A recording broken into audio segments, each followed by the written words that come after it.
के तपाईले कहिले सोच्नु भएको छ कि अधिकांश मानिसहरू शेयर बजारमा पैसा गुमाउँछन् जबकि केहीले मात्र ठूलो मुनाफा कमाउँछन्? के शेयर बजार धनीहरूको मात्र खेल हो वा साधारण लगानीकर्ताहरू बारम्बार उही गल्ती दोहोर्याइरहेका छन्?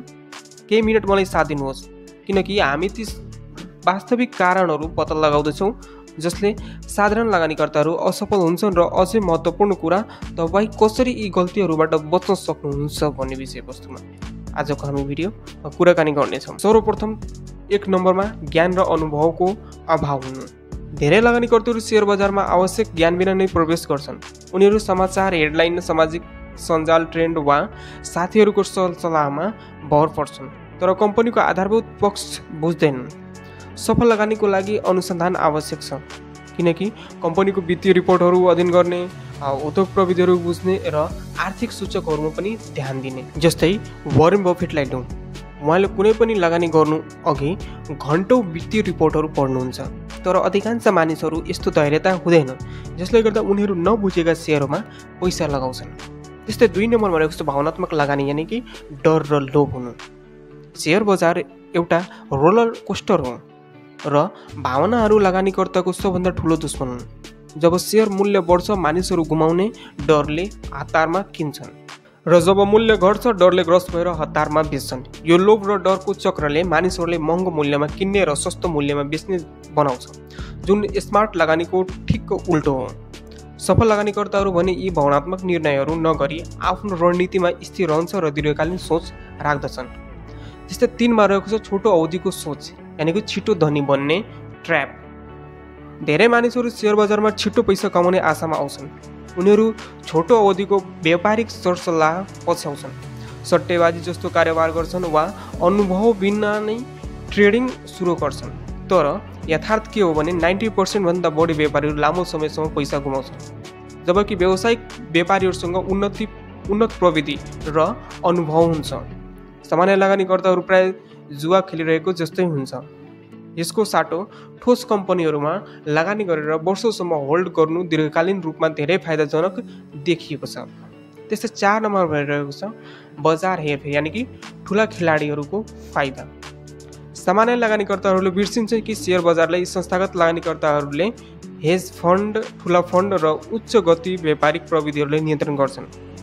तिनीहरूले बजारमा ठुलो लेनदेन गरेर मूल्यलाई हेरफेर गर्न सक्छन् जसले सामान्य खुद्रा लगानीकर्ताहरू यस्ता योजनाहरूमा फस्छन् सोचेर कि उनीहरू अर्को ठुलो अवसर पाएका छन् तर अनन्त उनीहरूको लगानी हराउँछ। त्यस्तै 5 मा रहेको छ जोखिम व्यवस्थापनको अपेक्षा। कुनै रणनीति छैन, स्टप लस छैन जसले गर्दा चाहिँ यो पनि एउटा रिस्क छ। नयाँ लगानीकर्ताहरूको ठुलो गल्ती भनेको आफ्नो सबै पैसा केही शेयरहरूमा लगानी गर्नु हो। ठुलो नाफाको आशामा उनीहरूले धेरै पैसा गुमाउने सम्भावना हुन्छ र पोर्टफोलियोलाई डाइभर्सिफाई गर्दैनन् र जोखिम घटाउने कुनै रणनीति बनाउँदैनन्। स्मार्ट लगानीकर्ताहरूले विभिन्न क्षेत्रमा आफ्नो लगानी फैलाउँदै जान्छन् र हानि सीमित स्टप लस गरेर चाहिँ सेटअप गर्छन्। त्यस्तै अर्को रहेको छ 6 नम्बरमा धैर्यता र अनुशासनको अभाव। शेयर बजारमा सम्पत्ति निर्माण गर्न समय लाग्छ तर धेरै मानिसहरूसँग धैर्यता हुँदैन। उनीहरू सानो नफामा चाँडै बेच्छन् वा घाटामा रहेका शेयरहरूलाई लामो समयसम्म समातेर बस्छन्। सबैभन्दा राम्रो लगानीकर्ताहरूले चक्रवृद्धि ब्याज सहितको शक्ति बुझ्छन्। तिनीहरू राम्रो कम्पनीहरू किन्छन् र समयलाई आफ्नो पक्षमा काम गर्न दिन्छन्। त्यसैले साथीहरू अहिलेको परिप्रेक्ष्यमा हेर्ने हो भने नेप्सेमा धेरै साना लगानीकर्ताहरू चाहिँ फसिरहेका छन्। ठुलाले पम्प एन्ड डम्प गरेर शेयर चाहिँ नफा कमाइरहेका छन् सानाबाट। त्यसैले साथीहरू तपाईँहरूले बुझ्नै पर्छ। सो आउनु साथीहरू यी गल्तीहरूबाट बच्नको लागि के उपायहरू अपनाउन सकिन्छ।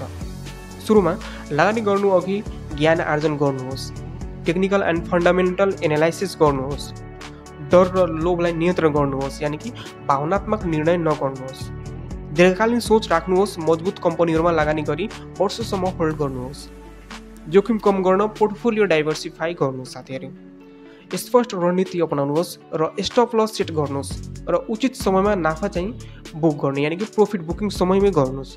त्यसैले साधारण मानिसहरूले शेयर बजारमा पैसा कमाउन सक्छन् कि सक्दैन धेरैले प्रश्न गर्न सक्छन्। म भन्छु वाइ नट, तर यसको लागि ज्ञान, धैर्यता र अनुशासन आवश्यक छ।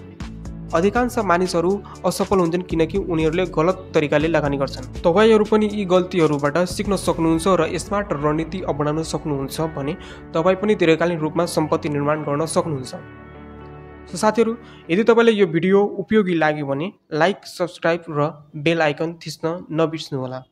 तपाईँको सेयर बजारमा गरेको सबभन्दा ठुलो गल्ती चाहिँ के हो त्यो कमेन्टमा चाहिँ गर्न चाहिँ नभुल्नुहोला र साथीहरू आफ्नो साथीभाइ माझमा चाहिँ सेयर गर्न चाहिँ नभुल्नुहोला साथीहरू। हवस् त साथीहरू, अन्त्यसम्म हेरिदिनु भएकोमा धेरै धेरै धन्यवाद।